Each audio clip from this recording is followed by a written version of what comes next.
फल कब मिलता है, व्रत का प्रभाव कब पड़ेगा? जिस भगवान का हमने व्रत किया है,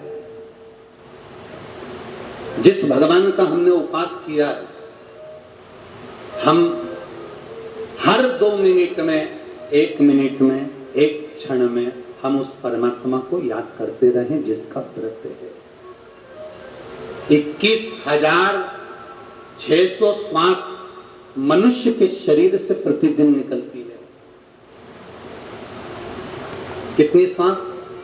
21,600 श्वास मनुष्य के शरीर से प्रतिदिन निकलती है। 3.5 करोड़ रोम छिद्र ये मनुष्य के शरीर में है और 21,600 श्वास प्रतिदिन निकल रही है। इस श्वास के निकलने का केवल एक कारण है कि इन श्वास में आप अपने घर का कार्य करिए, परिवार का कार्य करिए, रिश्तों का कार्य करिए, मना नहीं, पर 21,600 श्वास में से कोई श्वास एक ऐसी बना लो जिस श्वास में हम परमात्मा का नाम ले लें, बस पूरी श्वास शुद्ध हो सके, पूरी श्वास।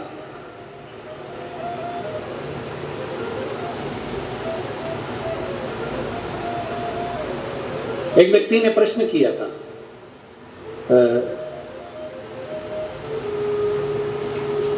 जिस दिन शोभा यात्रा निकल रही थी तो 3-4 लड़के लोगों ने एक पत्र दिया था। उस पत्र में नीचे लिखा था कि गुरुजी हमारा एक प्रश्न।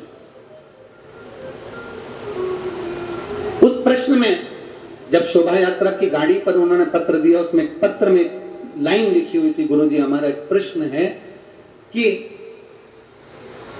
24 घंटे में हम, आप कहते हो कि 1 मिनट भी अगर भगवान का भजन कर लिया तो बहुत है, तो क्या 1 मिनट भजन करने पर 24 घंटे का पुण्य प्राप्त हो जाता है क्या? हम उनसे इतना सा कहना चाहेंगे, हमारे यहाँ का शास्त्रों का, वेदों का, हमारे शास्त्रों का विधान है, भंडारे में इतनी सारी मुक्ति बनती है, भंडारे में इतना सारी पूड़ी बनती है, भंडारे में इतनी सारी सब्जी बनती है, क्या वो पूरी की पूरी सब्जी उठकर, पूरी की पूरी पूड़ी उठकर, पूरी की पूरी नुक्ति उठकर क्या भगवान के सामने जाती है? जम के बोलो जरा। नहीं जाती। कितनी जाती है? एक थाली में लगकर थोड़ा थोड़ा थोड़ा जाता है, भोग लगता है, वापिस आता है, और जो बहुत सारा भोजन है उसमें उसको डाल दिया जाता है। उसी तरह 24 घंटे अगर आप भजन नहीं कर सकते, 1 मिनट अगर आपने भजन करा और उसमें आपने थोड़ा सा पुण्य कमा लिया, तो आपका वो पुण्य 24 घंटे के उस तबेले में डाल दिया जाता है, जिससे सब वो पुण्यमय हो। 1 मिनट का पुण्य आपका जीवन सफल हो। शास्त्र कहते हैं 24 घंटे भगवान का भजन करो। कोई करता है क्या? अरे बोलो तो जम के कौन करे? तो शास्त्रों ने किया 24 घंटे भगवान का भजन नहीं कर सकते तो कम से कम 12 घंटे करो। 12 घंटे अगर भगवान का भजन नहीं कर सकते तो कम से कम 6 घंटे भगवान का भजन जरूर करो। 6 घंटे नहीं कर सकते तो कम से कम तुम 3 घंटे भगवान का भजन, बोलो बोलो जम के बोलो, करो। 3 घंटा नहीं कर पाओ तो कम से कम 1.5 घंटा भगवान का भजन, बोलो जम के बोलो जरा, करो। 1.5 घंटा अगर भगवान का भजन नहीं कर पाओ तो आधा घंटा भगवान का भजन करो। आधा घंटा नहीं कर पाओ तो 15 मिनट करो। 15 मिनट नहीं कर सकते तो कम से कम 5 मिनट भगवान का भजन करो। 5 मिनट नहीं कर सकते तो कम से कम 2 मिनट भगवान का भजन करो। 2 मिनट नहीं कर सकते तो कम से कम 1 मिनट भगवान का भजन करो।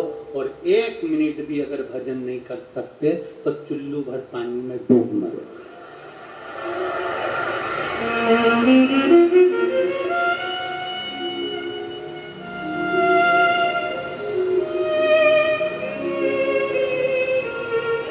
अब 24 घंटे में से 1 मिनट नहीं निकाल सकते तो क्या का जीवन तुम्हारा?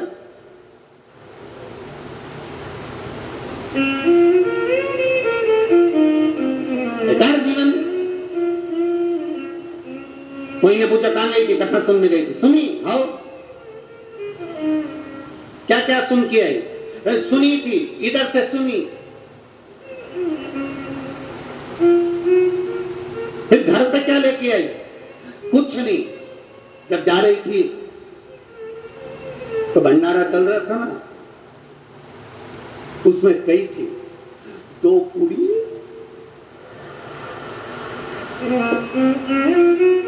भगवान जाने माताएं वो झोली कैसी बनाती हैं, आज तक मैं नहीं सीख पाया। ऐसा उनका कुछ पल्लू मल्लू ऐसा रहता है, पिन में टच रहती है और ऐसा पल्लू मल्लू। भगवान जाने वो झोली कैसी बनाती है, ऐसी कैसी झोली। इतने भैया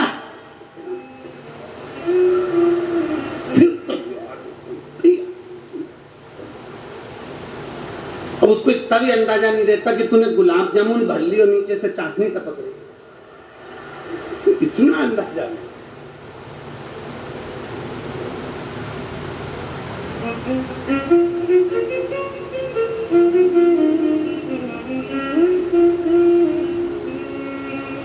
कमलनाथ जी को बहुत बहुत साधुवाद। आपको दुनिया में हम लोग कथा करते हैं, भंडारे चलते हैं, पर इतने तरह का पकवान पहला भंडारा है जहां पर रोज नया नया पकवान बना है भक्तों के लिए। बहुत बहुत साधुवाद। ये शिव तत्व है, इसी को कहते शंकर का। अब वो भर लिए उसको, देव देव जला देव उसको भर के तो गई कथा में थी, क्या लेके आई? अभी दे रही हूँ निकाल के, और मालूम पड़े पूरी और मुक्ति और गुलाब। कथा लाई क्या?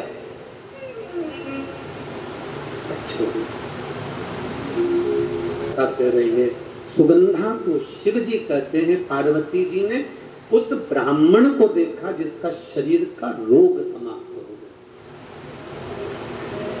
रोग देने वाले ने रोग दिया है तो मिटाने वाला भी वही है। एक बीमारी होती है, शिव जी ने कहा, शंकर जी के मंदिर में बैठे हुए उस ब्राह्मण देवता ने, पुजारी देवता ने, पंडित जी ने कहा, मेरे शरीर का रोग देवादिदेव महादेव के व्रत रखने से पूर्ण हो। व्रत की पूर्णता क्या है? व्रत का फल क्या है? व्रत का सुख क्या है? व्रत का आनंद क्या है? हम जिनका व्रत कर रहे हैं उनका स्मरण हमारी चित्त वृत्ति में होना चाहिए। अगर हमारी चित्त वृत्ति में उसका स्मरण नहीं है तो वो ठीक नहीं। केवल फलाहार कर लेना, साबूदाने की खिचड़ी खा लेना, साबूदाने की खीर बनाकर खा लेना, या चिप्स तल कर खा लेना, या कुछ बनाकर खा लेना, इसको उपवास या इसको व्रत नहीं कहा। व्रत का मतलब क्या होता है? व्रत का मूल तत्व क्या है? व्रत का मतलब है कि जिसका आप उपवास कर रहे हो, जिस देवता का आप व्रत कर रहे हो, उसको हर 2 मिनट में, हर मिनट में, हर क्षण में उसको याद किया जाए।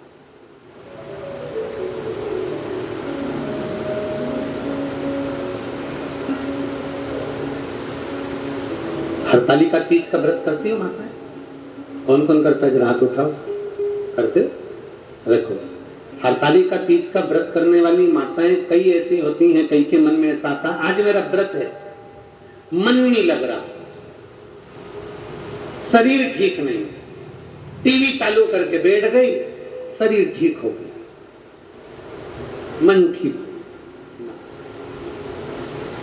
इसको व्रत नहीं कहा। हरतालिका तीज का व्रत हो, कुछ नहीं खाते, कुछ नहीं पीते, व्रत करते हो, शिव जी के पूजन की तैयारी करते हो, फुलेरा का दर्शन करने जाते हो। जाते हो आप लोग फुलेरा दर्शन करने के लिए? जहां पर भी कितनी जगह जाते हो?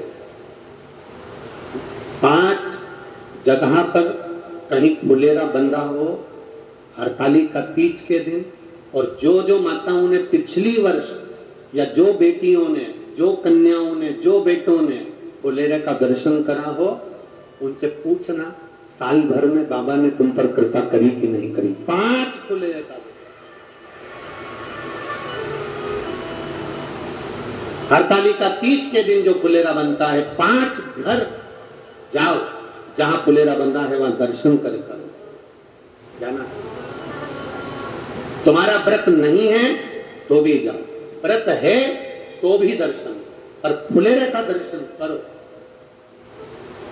जिन जिन के यहाँ फुलेरा बनता है, आपका व्रत नहीं है, आपके पति से कहो जरा गाड़ी उठाओ, मेरे को फुलेरा का दर्शन करना चाहिए। अगर पास में है तो पति से कहो चलो रात का समय, क्योंकि फुलेरा की पूजन रात को, तो चलो हमारे साथ में जरा पैदल पैदल। मोहल्ले की 4 माताएं, 5 माताएं, 5 बेटियां, 10 बेटे इकट्ठे होकर फुलेरा का दर्शन करने चले। हरतालिका तीज का उस फुलेरा का दर्शन जीव का कल्याण करने वाला, जिन्हें करा उसको मालूम है कि फुलेरा का दर्शन का महत्व क्या। आप लोग 15 तारीख को जो कथा होगी पुणे सांगवी में, पूना में, आप वो सुनना, उसमें हम वर्णन करेंगे एक एक फुलेरे का, 5 फुलेरे का दर्शन का क्या महत्व, उसका वर्णन पहले भी करा, इस कथा में फिर करेंगे। कह दिया कि मेरा रोग समाप्त हुआ। पार्वती जी ने ब्राह्मण के मुख से सुना, शिव जी के पास जाकर कहती हैं, भोलेनाथ जी से प्रार्थना करती हैं, बाबा गणेश जी का विवाह कर दिया, गणेश जी को प्रथम गिनती में गिना गया, गणेश जी को प्रथम आराधना में लिया गया, तो सदानंद कार्तिकेय जी रुष्ट होकर श्रीशैलम पर जाकर बैठ गए। श्रीशैलम पर सदानंद कार्तिकेय जी जाकर बैठ गए, और सदानंद कार्तिकेय जी जब श्रीशैलम पर जाकर बैठे, उनको राजी कैसे करा। पार्वती जी ने कहा, मैंने ब्राह्मण का कोड़ी का रोग ठीक हो गया तो मैं उस ब्राह्मण से पूछ कर आई हूं उस व्रत का महत्व। मैं अपने बेटे के लिए, अपने पुत्र के लिए, मैं अपने पुत्र के लिए, अपने बेटे के लिए वो व्रत करूंगी। पार्वती जी ने 16 सोमवार का व्रत स्वयं माता पार्वती जी ने सदानंद कार्तिकेय के लिए करा। कार्तिकेय प्रसन्न होकर अपनी माता की गोद में बैठे, तब कार्तिकेय जी ने पूछा, मां मुझे इतना क्रोध आया, इतनी मेरी चिड़चिड़ प्रवृत्ति रही, इतनी तकलीफों में मैं घिरा रहा, तूने मुझे प्रसन्न कैसे करा। मां कहती है, मैंने 16 सोमवार का व्रत किया था, उस व्रत का प्रबलता है। कार्तिकेय जी ने कहा, मेरा एक मित्र है ब्राह्मण,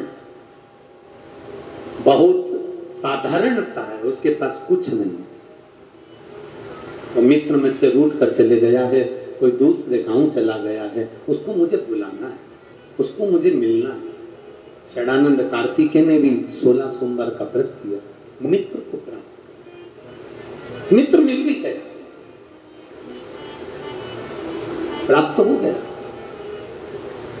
हमने एक बात आपको 16 सोमवार के व्रत की वर्णन करी थी, किसी के घर में अगर 16 सोमवार का व्रत हुआ है, हो रहा है, उसके घर में 16 सोमवार का उद्यापन हो रहा है, भूलवश भी अगर आपको मालूम पड़ जाए कि इसके यहाँ 16 सोमवार का उद्यापन है, भोजन करने भले मत जाना, पर उसके घर से थोड़ा सा प्रसाद अवश्य मांग कर लाना कि मुझे दे दो। उस प्रसाद को, उस प्रसाद, वो प्रसाद,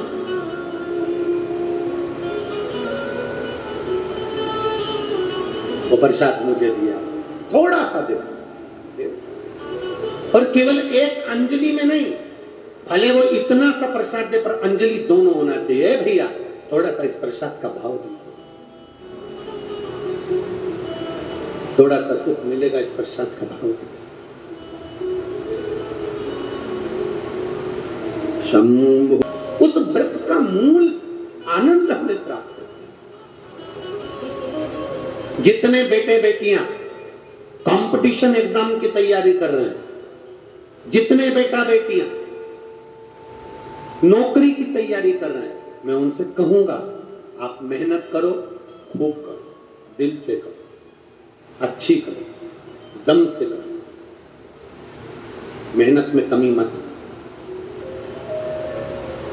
उसके साथ बहुत बहुत ध्यान देना, किस्मत किस्मत मौका देती है। किस्मत जम के बोलो मौका देती है और हमारी मेहनत चौका लगा देती है।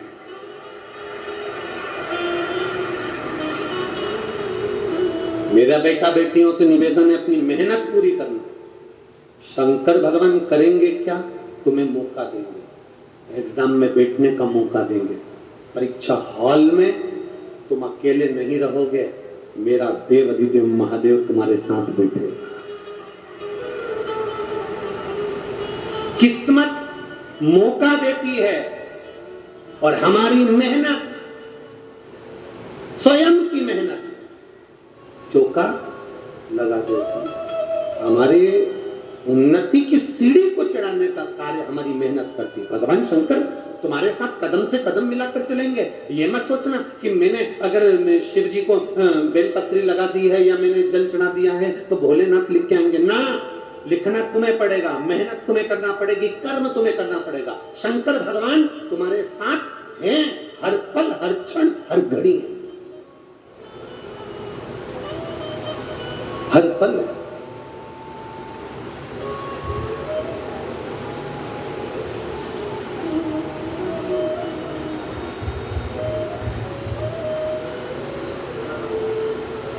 यहाँ पे कथा सुनने के लिए कोई टीचर लोग बैठे हैं क्या? टीचर अगर कहीं बैठे हो तो हाथ हिलाओ ना जरा, कितने टीचर बैठे? हाँ, हाथ हिलाओ जरा। हैं सब? चाहे प्राइवेट स्कूल के हो चाहे सरकारी के हो, टीचर तो है ना? ठीक है। आप लोग बच्चों को पढ़ाते हैं, बच्चे विद्याध्ययन करते हैं, आप मेहनत करते हो, बच्चे को पढ़ाते हो, बच्चा भी मेहनत करता है, तब बच्चा परीक्षा के समय पर आपका चेहरा देखता है। एग्जाम के समय पर बच्चा आपका चेहरा देखता है। तो टीचर क्या कहते हैं? देख, तो चिंता मत कर, मेहनत कर, अच्छी मेहनत कर, टेंशन मत ले, मेहनत अच्छी कर, पढ़ाई अच्छी कर, बाकी के सब परमात्मा पर छोड़ और तू अच्छी मेहनत कर कर जो लिखेगा लिख। तेरा हाथ चलना चाहिए, तेरी बुद्धि चलना चाहिए, तेरी कलम चलना चाहिए, बाकी का रिजल्ट फिर उसके हाथ में है, वो देगा। रिजल्ट उसके हाथ में। हम मेहनत करें ही नहीं और सोचे कि मिल जाए तो ना। कार्तिकेय बाबा ने व्रत किया, व्रत का प्रभाव यह हुआ कि उनका मित्र मिल गया। मित्र ने पूछ लिया अपने मित्र से, कार्तिकेय से, शनानंद कार्तिकेय तूने मुझे कैसे प्राप्त करा? मित्र ने कहा मैंने 16 सोमवार का व्रत किया था। उस व्रत का विधान क्या है? व्रत का विधान बताया। दिन में ये 16 सोमवार का जो व्रत है, प्रथम सोमवार को अब उठा रहे हैं, सावन के महीने से, बैसाख के महीने से, मार्गशीर्ष के महीने से, जिस महीने से पहले सोमवार से इसको उठाया जाए। सुबह स्नान पूजन अर्चना कर कर बड़े आनंद के समय, दोपहर का तीसरा पहर प्रदोष काल के समय तक शंकर भगवान की आराधना करी जाए, शिव जी का शिवलिंग का पूजन करा जाए। पार्थिव शिवलिंग का निर्माण कर कर पूजन कर लो, चाहे अपने घर में जो शिवलिंग है उसका पूजन करो। जिस प्रसाद को बनाओगे उसके 3 हिस्से, भगवान की आराधना, पूजन, अर्चना। एक हिस्सा भगवान को समर्पित कर, दूसरा हिस्सा सबको वितरण कर, तीसरे हिस्से का भाग स्वयं ले। शिव जी का चढ़ा हुआ प्रसाद पूरी रात्रि नहीं रखा रहता। खास तौर से 16 सोमवार के प्रसाद को रात भर कभी मत रखना। हम 7 दिन जो बेलपत्र यहां से आप लोगों को, कई लोगों को देते हैं, 7 दिन में 5 दिन 4 दिन जो बेलपत्र आपको मिलती है, तो ये बेलपत्र हम उससे कहते हैं रात भर नहीं रखना। इसको मिले, तुम्हारे शरीर में कष्ट है, रोग है, बीमारी है, बड़े से बड़ा रोग है, लीवर, किडनी, कैंसर तक का रोग है, तुम्हें जो बेलपत्री दी गई है, उस बेलपत्री को तुम इसी पंडाल में कहीं ना कहीं बैठकर उसको खाकर बाबा की रज को अपने हृदय से लगाकर कह कर जाना, बाबा मुझे ये रोग है, समाप्त कर। जब 3 दिन कथा का बस केवल जो आखिरी दिन होता है, विराम का दिन होता है, वो बेलपत्री नहीं खाई जाती, उस बेलपत्री को तो रखा जाता है। बाकी के जो बाकी के दिन की बेलपत्र होती है उसको खाते हैं। रात भर शिव पोथी पर चढ़ी हुई बेलपत्र केवल आखिरी के दिन की, विराम के दिन की बेलपत्र ही केवल लाल वस्त्र में रखने की होती है, बाकी की बेलपत्र केवल रोज की खाने की, उसको रखाने का खाया जाए।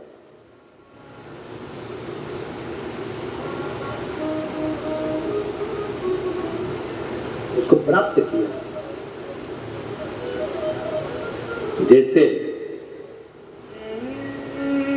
अशोक सुंदरी पर चढ़ी हुई पीपल के वृक्ष की, पीपल के पत्ते की अग्रभाग अगर शिव जी की अशोक सुंदरी की ओर स्पर्श करा हुआ, कितना भी तमाम, कितनी भी श्वास की बीमारी हो, फेफड़े कितने भी कमजोर हो गए, उस पीपल के पत्ते का अग्रभाग हमारे उस श्वास को ठीक करती, दमा को ठीक करती। अशोक सुंदरी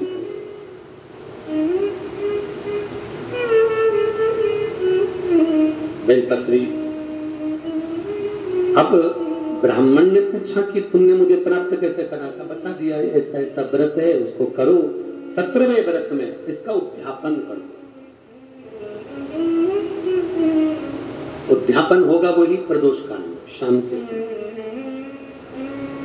ठीक है, मान लो 17वें में नहीं कर पाए तो अगला जब तुम्हारे को अच्छा महसूस हो तब करो, पर व्रत का उद्यापन जरूरी है।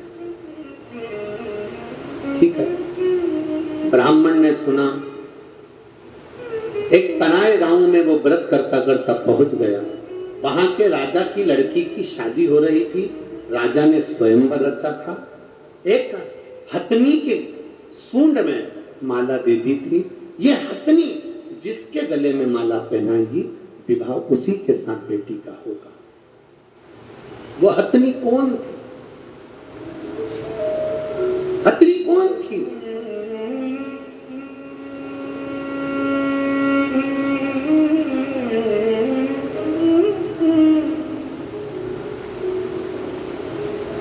अगर नरसिंह पुराण को आप पढ़ेंगे तो नरसिंह पुराण में लिखा हुआ है, राजा के नगर में हथनी के सूंड में माला दी गई।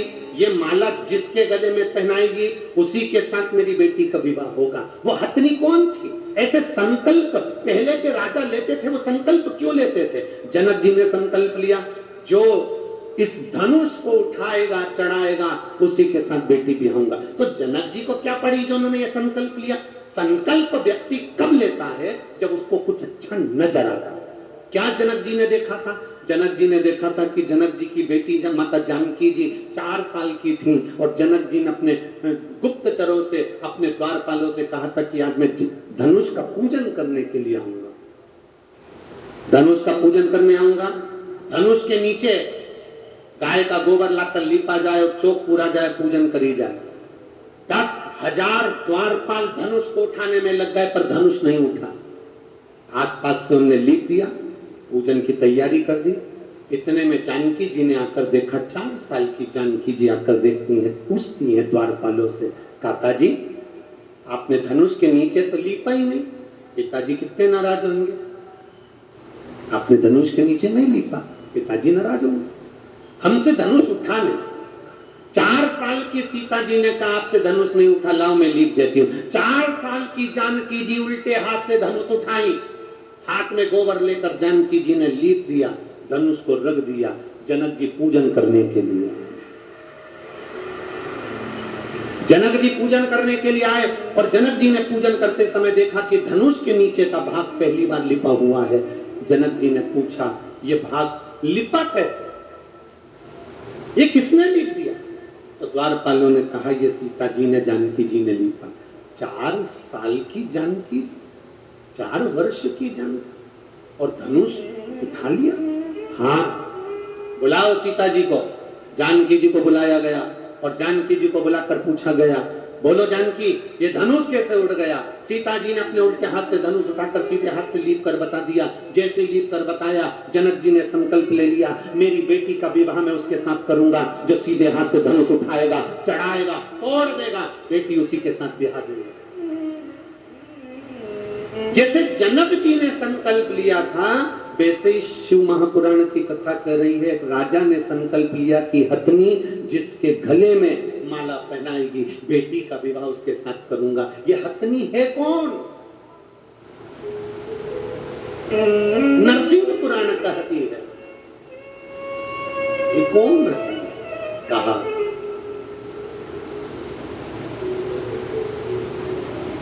ये वो हथनी जिसने जन्म से शंकर के मंदिर की चौखट पर इसका जन्म हुआ। एक हथनी ने इसको जन्म दे दिया, मां प्राणों को छोड़कर चली गई थी। एक व्यक्ति रोज शिव मंदिर जाता था और इस हथनी को सहला कर जाता था। हथनी धीरे धीरे बड़ी होती गई, शिव की आराधना में यह हथनी भी डूब गई। कहते हैं हजारों हजार ऋषिवर की बुद्धि में जितना बल था, उस हथनी में उतना बल सोचने का, समझने का था कि किसका भाग्य क्या कहेगा, वो हथनी समझ जाती। राजा ने उसी हथनी के गले में माला पहनाने के लिए दी कि ये माला तुम अपने सूंड में रखकर जिसको पहनाओगी उसी के साथ बेटी का विवाह होगा। हथनी ने राजा की लड़की को देखा था कि इसका भाग्य क्या करता है। ब्राह्मण के गले में, जो मित्र थे कार्तिकेय जी के, उनके गले में माला पहना दी गई। माला पहनाई, विवाह पक्का हो गया। राजकुमारी का विवाह उस ब्राह्मण के साथ हो गया। ब्राह्मण साधारण नहीं दिया, माला पहनने के बाद उसको एक नगर का राजपाट प्राप्त हो गया, जिस नगर का राजा उसको देकर चले गए। शिव क्या करते? कई लोग कहते हैं शंकर भगवान करते क्या? शिव जी करते क्या? हम कहते हैं शंकर भगवान का केवल एक ही काम है, जो लिखा विधाता ने तुम्हारी किस्मत में, जो दुख विधाता ने लिखा, शिव जी का एक काम है। तुम जब शंकर भगवान के शिवलिंग पर जल चढ़ाते हो तो शिवलिंग पर जो चंदन लगा रहता है वो जल चढ़ाने से धुल जाता है। जब तुम शिवजी पे जल चढ़ाते हो तो चंदन धुलता है, श्रृंगार धुलता है। उसी तरह शंकर जी पे जल चढ़ाते समय वो जल तुम्हारे भी दुख को धो देता है, दुख को। रोज रोज किसी के यहाँ जाओगे ना तो तुम्हारी इज्जत घट जाती है। घटती है कि बढ़ती है? बोलो बोलो, जम के बोलो जरा। घटती है। रोज रोज किसी के दरवाजे पर जाओगे तो इज्जत घटेगी, पर रोज रोज महादेव के दरवाजे पर जाओगे तो इज्जत बढ़ेगी।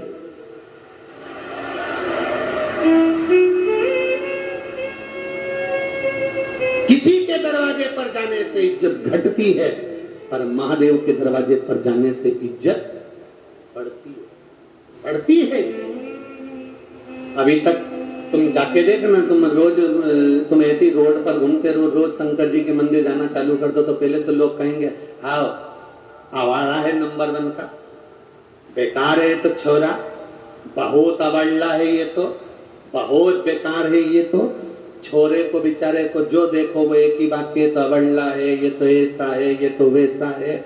और वही छोरा जब रोज शंकर जी के मंदिर जाए और शंकर जी का श्रृंगार करे, शिव जी पे जल चढ़ाए, फिर कुंड लगा के जब मंदिर से आए तो धीरे धीरे लोगों का कहने का तरीका बदल जाएगा। भैया ये तो रोज मंदिर जाता है, शंकर जी का भगत है, नंबर 1 का भगत।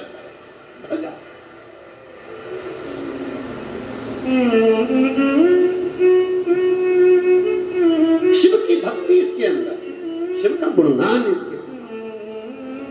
अब शादी हो गई, राजकुमारी आ गई। राजकुमारी ने पूछ लिया अपने पति से, मैं एक राजा की लड़की, तुम एक ब्राह्मण के बेटे, मैं कैसे मिल गई तुमको? कहा 16 सोमवार के व्रत के फल से मिली।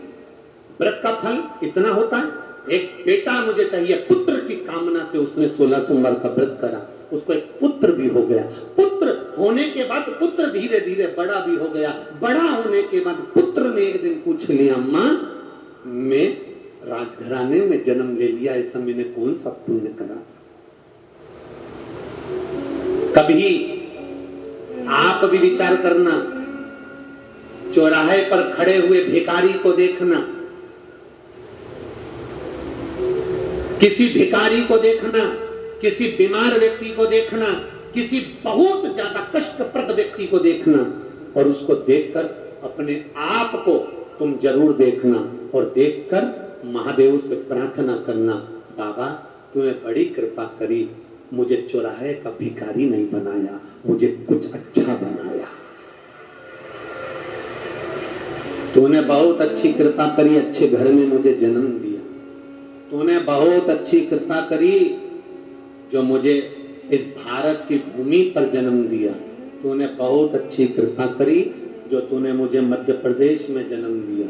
तूने बहुत अच्छी कृपा करी जो तूने मुझे छिंदवाड़ा में जन्म दिया। तूने बहुत अच्छी कृपा करी जो मुझे पूरा शरीर दिया, पांव, हाथ, मुख सब दिया, सारे डिपार्टमेंट दो दो दिए। पांव बोलते जाओ, हाथ, नयन, श्रवण, जिह्वा।